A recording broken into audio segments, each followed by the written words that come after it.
कार्तिक स्नान की कहानी। कार्तिक स्नान बुढ़िया माई की कहानी। एक बुढ़िया माई थी जो चातुर्मास में पुष्कर स्नान किया करती थी। उसके एक बेटा और बहू थे। सास ने बहू को फलाहार उपवास में खाने योग्य बनाने को कहा तो बहू ने खाली टिफिन ही रख दिया। बेटा माँ को पहुँचाने के लिए पुष्कर गया। रास्ते में माँ से बोला, माँ फलाहार कर लो। जहाँ पानी मिला वही फलाहार करने बैठ गई तो भगवान की कृपा से खाली टिफिन फलों से भर गया। माँ ने फलाहार कर लिया। पुष्कर माँ के रहने के लिए झोपड़ी बनाकर बेटा वापस घर आ गया। रात्रि में श्रावण मास आया और बोला, बुढ़िया माई दरवाजा खोल। तब बुढ़िया माई ने पूछा, आप कौन है? मैं श्रावण मास। बुढ़िया ने तुरंत दरवाजा खोल दिया। बुढ़िया माई ने शिव पार्वती की पूजा अर्चना की, बेलपत्र से अभिषेक किया। जाते समय श्रावण मास ने बुढ़िया माई को आशीर्वाद दिया और झोपड़ी की एक दीवार सोने की हो गई। भाद्रपद मास आया, उसने भी दरवाजा खोलने को कहा। बुढ़िया माई ने दरवाजा खोला। सत्तू बनाकर कजरी तीज मनाई। भाद्रपद मास ने बुढ़िया माई को आशीर्वाद दिया और झोपड़ी की दूसरी दीवार भी सोने की हो गई। फिर आश्विन मास आया और उसने भी दरवाजा खोलने को कहा। बुढ़िया माई ने दरवाजा खोला। पितरों का तर्पण कर ब्राह्मण भोज कराकर श्राद्ध किया। नवरात्रि में माँ दुर्गा को अखंड ज्योति जलाकर प्रसन्न किया। सत्य की विजय दिवस के रूप में बुराई का अंत की खुशी में दशहरा मनाया। आश्विन मास ने जाते समय प्रसन्न होकर तीसरी दीवार भी बहुमूल्य रत्नों से जडित कर दी और बुढ़िया माई को सदैव प्रसन्न रहने का आशीर्वाद दिया।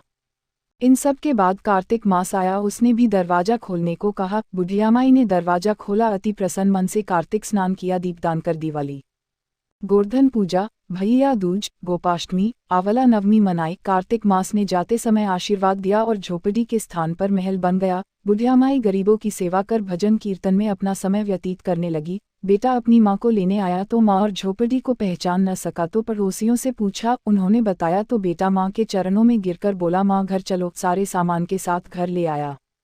सासू माँ के ठाठ देखकर बहू के मन में लालच आ गया और उसने अपनी माँ को भी पुष्कर छोड़कर आने को कहा तो उसका पति अपनी सास को भी पुष्कर छोड़ आया। परंतु बहू की माँ की धर्म कर्म में बिल्कुल रुचि नहीं थी। वह 4 समय भोजन करती और दिन भर सोती। चारों मास आए और चले गए। जाते समय झोपड़ी गिर गई और बहू की माँ गधी की योनि में चली गई। क्योंकि औरत लक्ष्मी का रूप है और लक्ष्मी की तरह चंचल होना चाहिए। भगवान की पूजा और अतिथि का सम्मान और दान पुण्य करना चाहिए।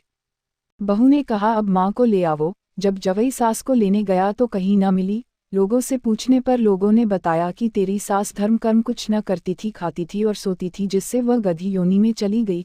जवई गधी योनि सास को बांधकर घर ले आया। उसकी पत्नी ने पूछा, मेरी माँ कहाँ है? तब पति ने कहा, तेरे लालच की वजह से तेरी माँ गधी योनि में आ गई।